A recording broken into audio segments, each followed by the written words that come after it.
안녕하세요. 정구입니다. 저처럼 늦게 결혼해서 부동산 청약을 노리시는 분들은 보통 소득 제한 때문에 특별 분양을 못 넣고, 그 다음에 일반 분양은 보통 가점제다 보니까 뭐 내가 애가 있는 것도 아니고 뭐 사실 뭐 부양 가족이 많은 것도 아니고 사실 점수가 안 되잖아요. 그래서 일반 분양도 사실 넣어도 사실상 당첨이 안 되고, 그래서 결국 1%라도 뭐 0.1%라도 당첨 확률이 되는 게 추천 물량이거든요. 랜덤으로 배정되니까요. 근데 이 추첨 물량밖에 없는데 이 추첨할 수 있는 그 기본 물량에 대해서 추가로 더 늘어난다고요. 이거는 좀 뒤에 더 자세히 설명을 드릴게요. 우선 현재의 추첨 물량은 어떤 거냐면 8호제곱미터를 초과하는 물건이에요. 이거는 50%는 랜덤 배정이라는 거예요. 쉽게 생각해서 이거는 8호제곱미터를 초과한 게 51세대가 있잖아요. 여기에 반은 랜덤이라는 거예요. 여기서도 42세대는 랜덤. 그러니까 보통 참고로 이제 전용 면적 기준이다 보니까 이 8호제곱미터가 어느 정도냐면 우리가 보통 얘기하는 뭐 33, 34평형을 넘는 거예요. 그러니까 일반적으로 30평 후반대나 40평 초반대 이런 녀석이 추천 물량이라고 생각하시면 돼요. 근데 이런 거의 단점은 뭐죠? 평수가 크니까 가격이 비싸겠죠? 그러면 9억을 넘을 확률이 높아요. 9억을 넘는다는 건 무슨 말이죠? 중도금이 안 나온다는 거예요. 그렇기 때문에 돈을 어떻게 모아야 될지 좀 고민이 필요하지만 일단 소득 제한 걸린 무주택자가 유일하게 그래도 당첨이 확률이 이제 제로가 아닌 녀석은 이 추천 물량을 노리는 거죠. 그러다 보니까 저희가 이제 뭐 강일업 반브릿지에 뭐 추천 물량이 있다 이런 기사들을 보면 그나마 그나마 제로는 아니니까 이런 거를 보통 추천 물량을 노리고 신청을 하게 되는 거거든요. 근데 재밌는 거는 저같이 이제 늦게 결혼한 신혼부부도 혼인신고를 보통 잘 안 하고 각각 무주택 세대주를 유지해서 그 청약권을 2개 유지한 상태로 하는 게 더 유리한 경우가 많아요. 왜냐면 그래야지 2명이서 추첨하니까 당첨 확률이 2배로 늘어나는 거죠. 이게 참 아이러니한 것 같아요. 요즘같이 보면 결혼이 늦어지잖아요.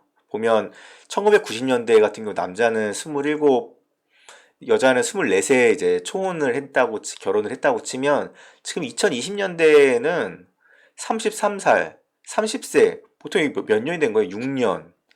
6년 정도가 지금 더 늘어난 거잖아요, 나이가. 근데 실질적으로 이거는 평균이지 더 늦게 결혼, 저 같은 경우도 이거 더 늦게 결혼하고 결혼이 늦어지면 어떻게 돼요?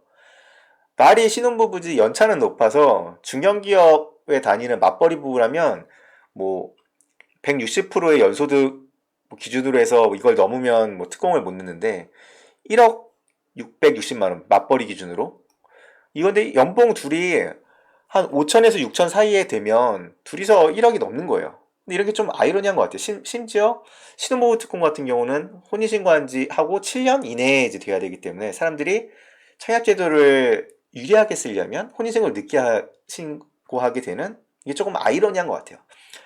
그런데 이제 우리 같은 사람이 추천 물량 8호제곱미터 초과 물량만 있었는데 이제 이거 11월부터는 이거 말고 특별 분양에서도 추천 물량을 얻을 수가 있다고 해요. 어떻게 된 거냐면 생애 최초랑 신혼부부 특공에 추천 물량 30%가 생기고요. 그 다음에 소득 여건을 보지 않는다는 거예요. 이 추천 물량에서는. 뒤에 좀 더 설명을 드릴게요. 이게 2021년 9월 8일 기사인데 보시면 중요한 키워드가 오는 11월부터 민영 아파트에 생애 최초 신혼부부 특별공급 청약 물량의 30%는 신청자가 원해 추첨제로 뽑는다. 그러니까 랜덤으로 뽑는다는 거죠. 그리고 여기서 중요한 거는 160% 소득을 초과해도 신청할 수 있고, 그러니까 추천 물량은 소득이랑 상관없고, 그 다음에 생애 최초 같은 경우는 내가 뭐 한 번도 집을 산 적이 없고 그 다음에 그것만 하면 되는 게 아니라 소득 여건도 밑으로 돼야 되는데 거기에 결혼까지 했어야 됐거든요. 그러면 1인 가구는 어떻게 하라는 거야? 말만 생애 최초지 왜 결혼을 왜 조건에 붙인 거지? 이런 말도 많았는데 이제 생애 최초의 추천 물량에서는 1인 가구도 청약이 가능하다는 거예요. 단 1인 가구는 60제곱미터 이하의 주택만 신청할 수 있다. 참고로 이하 대충 평형으로 보면 대충 25평형 아파트 이하만 신청이 가능하다는 거거든요. 다시 정리를 해드릴게요. 지금 현재까지는 추천 물량이 8호제곱미터 초과 물건의 50%가 랜덤으로 배정됐다. 그래서 이것만 노릴 수 있었다. 보통 이제 소득 여건이 넘어서 실질적으로 점수도 안 되는 사람이 노릴 수 있는 건 이거밖에 없었다. 현재까지는. 근데 11월부터는 특별 분양에서도 추천 물량이 30%가 생기기 때문에 이 추천 물량에서는 소득도 안 본다. 그렇기 때문에 우리가 특별 분양에도 추천 물량을 노리고 신청할 수 있다. 그러니까 결국은 이제 옛날에는 소득 제한으로 아예 특별 분양을 아예 신청도 못했던 게 이제 추천 물량을 노리고 신청을 할 수 있게 됐다는 거예요. 그러면 옛날에 아예 여기에 신청도 못했는데 신청을 할 수가 있으니까 옛날에 비하면 당첨 확률이 올라간 건 사실이죠.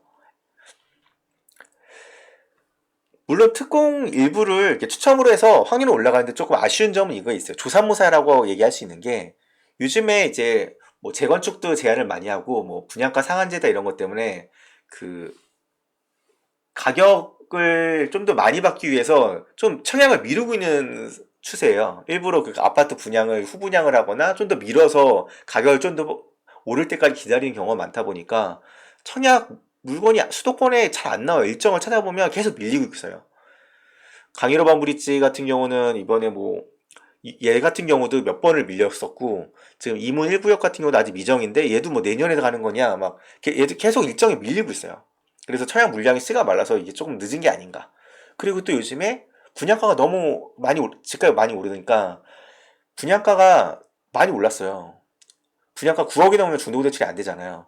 그런데 심지어 이제 힐스테이트 광교 중앙역 퍼스트타워 이쪽 그 역 진짜 바로 옆에 있는 곳인데 9억을 안 넘은 녀석도 중도금대출 불가 판정을 내렸거든요.